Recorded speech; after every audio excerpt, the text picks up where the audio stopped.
Продолжува изборната кампања во Штип. На пресконференција СДСМ зборуваше за состојбите во Штипската противпожарна единица и тужбите на вработените за исплата на додатоци на плата. Вработените во оваа единица си ги бараа своите права гарантирани со закон, а тоа се исплата на додатоци на плата поради посебни услови за работа, се обратија кај Захариев со цел да постигнат договор, да започне исплатата и да не ја оптеретуваат општината со судски трошоци и судски процеси. Но бидејќи Илчо Захариев знае се и е над законот, ваквиот фер предлог го одбива и нема слух за решавање на проблемот.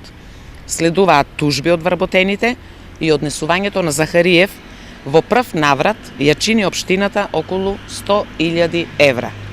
Но бидејќи делото се уште не е завршено, бидејќи постојат судски вештачења, буџетот на општината ќе биде оптеретен за нови 200.000 евра. На ова реагираше командирот на штипските пожарникари.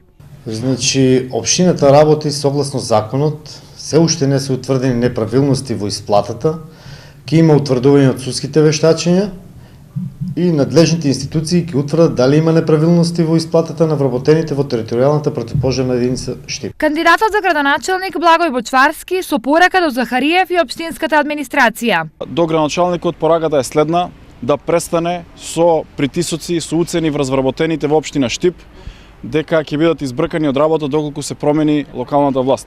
Локалната самоуправа во заминување треба да знае дека веќе за 9 дена доаѓа нова локална власт со ново мнозинство во Советот на општина Штип, со кое што ќе изработиме многу проекти за граѓаните на општина Штип.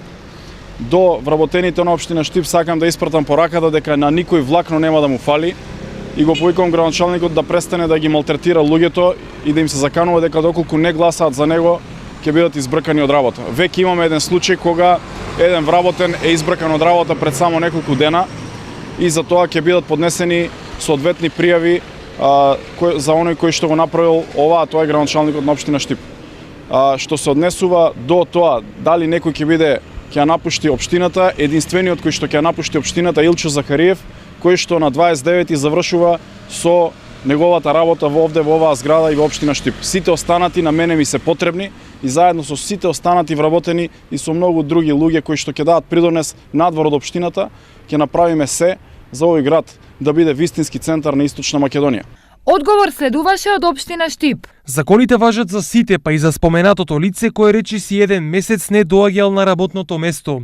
Согласно законот за работни односи, ако вработен не доаѓа на работа 3 дена едно по друго, а при тоа не го известил својот претпоставен, му следи прекин на работниот однос. И покрај исполнетоста на условите за отказ, градоначалникот на Штип побара од споменатото лице да донесе доказ за отсуство, боледување или друг документ со кој може да го оправда недоаѓањето на работа, за да не го загуби работното место, но тој не го направи тоа. Во исто време го прашуваме господинот Бочварски дали ќе дозволи во градежното претпријатие Пелагонија некој да не доаѓа на работа цел месец и дали ќе додели отказ на лице кое 3 дена едно по друго не доаѓало на работа. Илчо Захариев, барајќи изговори за отпуштање на вработен во општина Штип по навика, немајќи што, ја вмешува и приватната компанија Пелагонија. Во приватната компанија Пелагонија работат голем број на луѓе изминативе години. Илчо е навикнат со општина Штип да располага како да е во негова приватна сопственост. Затоа по навика работата на општината ја меша со работата на приватна компанија. Стои во реакцијата од Бочварски. На пресод ВМРО ДПМН ги истакнаа своите ставови против изучување на албанскиот јазик. Крсте Петков Мисирков, 1903 година, на почетокот на 20 век, во својата книга за македонските работи ке рече: јазикот и верата се душата на еден народ. Оној кој што го изгубил својот јазик не знае ниту кој е, ниту што е, ниту од каде доаѓа, ниту каде оди. Нашиот јазик не е само наше право, туку и должност да го чуваме во наследство за идните генерации. ВМРО ДПМН има јасен став во однос на ова прашање. Официјален и единствен службен јазик во Македонија е македонскиот јазик. Затоа ВМРО ДПМН порачува дека не поддржува и нема да дозволи нашите деца како втори јазик да го изучуваат албанскиот јазик. Јазикот е единствената наша татковина. Своje обраќање имаше и кандидатот Илчо Захариев. Во овој момент се шират неки информации дека, ако случајно Штип победи Захариев, а на централно ниво е владата на Социјалдемократскиот сојуз, дека нема да пушта пари за градот Штип. Граѓаните на Штип плаќаат даноци и давачки како сите други граѓани, стопанството ги плаќа сите давачки, има законски рамки и оврски, централната власт да си дава блок дотации за нашата општина. Всушност, кога господинот Заев беше градоначалник на Струмица, од Социјалдемократскиот сојуз, централната влада се ги сервисираше сите своји оврски према општините. Но ние имаме солиден буџет.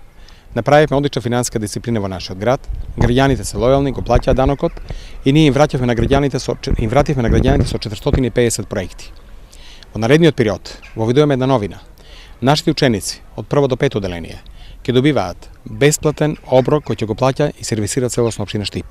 Над 2000 деца во нашите училишта, и тоа во училиште Славејко Арсов, Димитар Влахов во населбата Сењак, потоа училиштето Тош Арсов во населбата 8 ноември, училиште Гоце Делчев на Радански пат и секако Ванчо Прке, и сите ученици кои ги имаме во подрачните училишта ќе добиваат бесплатен оброк, значи почнувајќи од наредната година, и мислам дека на тој начин ќе им помогнеме и на родителите, но пред се на училиштата, а највеќе на најмалите, затоа што тоа не е голем трошок за општината, а ќе биде голема придобивка за 2000 наши најмали кои учат од прво до пето оделение.